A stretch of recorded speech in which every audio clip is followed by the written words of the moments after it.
હવે જઈએ મહેસાણા કે જ્યાં વિધાનસભા અધ્યક્ષ શંકરભાઈ ચૌધરીએ ધ્વજવંદન કર્યું। જોટાણા ખાતે જિલ્લા કક્ષાના સ્વતંત્રતા પર્વની ઉજવણી કરી। મોટી સંખ્યામાં સ્થાનિક લોકો અને આગેવાનો ઉપસ્થિત રહ્યા હતા। અધ્યક્ષ શંકરભાઈ ચૌધરીએ રાજ્યના નાગરિકોને સ્વચ્છતા દિવસની પણ શુભેચ્છાઓ પાઠવી। મહેસાણાના જોટાણા ખાતે સ્વતંત્રતા દિવસની ભવ્ય ઉજવણી કરવામાં આવી, જેના દ્રશ્યો પણ સામે આવ્યા। દેશના વિકાસનું ગ્રોથ એન્જિન બન્યું છે રાજ્યના। તો મહેસાણાના જોટાણા ખાતે જિલ્લા કક્ષાની ઉજવણી થઈ।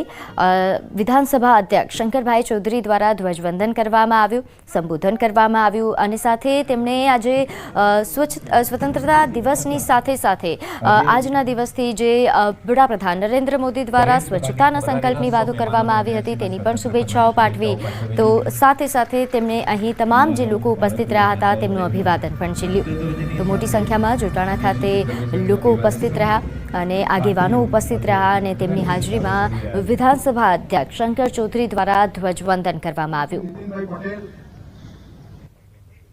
તો નવસારીમાં 79માં સ્વાતંત્ર્ય પર્વની જિલ્લા કક્ષાની ઉજવણી નવસારીના બિલીમોરા ખાતે થઈ।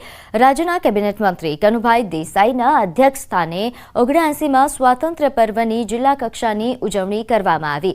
કનુભાઈ દેસાઈએ ધ્વજવંદન કર્યું અને સ્વાતંત્ર્ય પર્વની તેમણે તમામ દેશવાસીઓને શુભેચ્છાઓ પાઠવી। તો નવસારીના બિલીમોરા ખાતે જિલ્લા કક્ષાની ઉજવણી કરવામાં આવી હતી, જ્યાં નાના નાના ભૂલકાઓ પણ પહોંચ્યા હતા અને તેમનું અભિવાદન કનુભાઈ દેસાઈએ ઝીલ્યું હતું।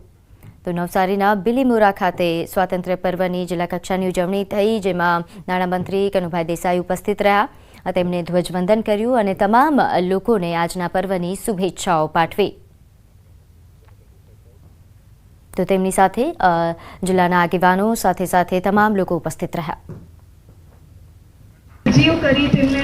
તો સુરતમાં પણ આજે 79મો સ્વાતંત્ર્ય દિવસ ઉજવાયો। સુરત પોલીસ દ્વારા સ્વાતંત્ર્ય દિવસની ઉજવણી કરવામાં આવી। સુરત પોલીસ કમિશનર અનુપમસિંહ ગહેલોત દ્વારા ધ્વજવંદન કરાયું। આજે પોલીસની વિવિધ પ્લાટૂન દ્વારા પરેડ પણ કરવામાં આવી।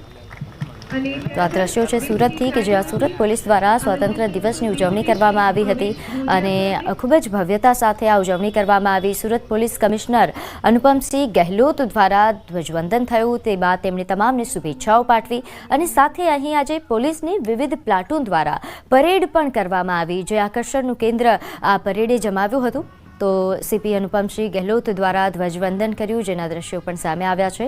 અહીં તમામ પોલીસ અધિકારીઓની સાથે પોલીસ કર્મચારીઓ ઉપસ્થિત રહ્યા અને તેમની હાજરીમાં ધ્વજવંદન કરવામાં આવ્યું। સ્વાતંત્ર્ય દિવસની ભવ્ય ઉજવણી કરવામાં આવી અને સાથે અહીં પોલીસની વિવિધ પ્લાટૂન દ્વારા જે પરેડ કરવામાં આવી તે આકર્ષણનું કેન્દ્ર બની હતી અને તેને નિહાળવા પણ ખૂબ મોટી સંખ્યામાં અહીં સ્થાનિકો ઉપસ્થિત રહ્યા હતા।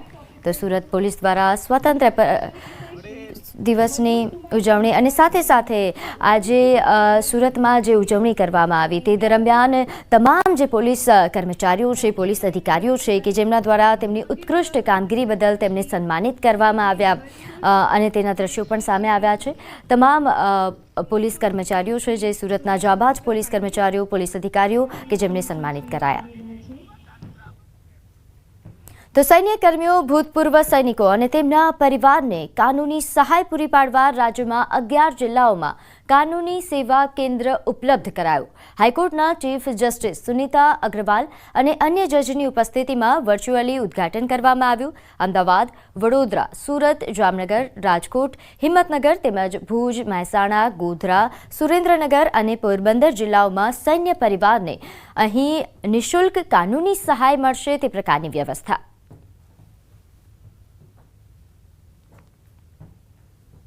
ગુજરાત હાઈકોર્ટે સમગ્ર ગુજરાત રાજ્યના 13 જિલ્લામાં નાલસા વીર પરિવાર સહાય યોજનાના અમલ માટે તમામ જિલ્લા સૈનિક બોર્ડમાં લીગલ એડ ક્લિનિકની સ્થાપના કરી છે।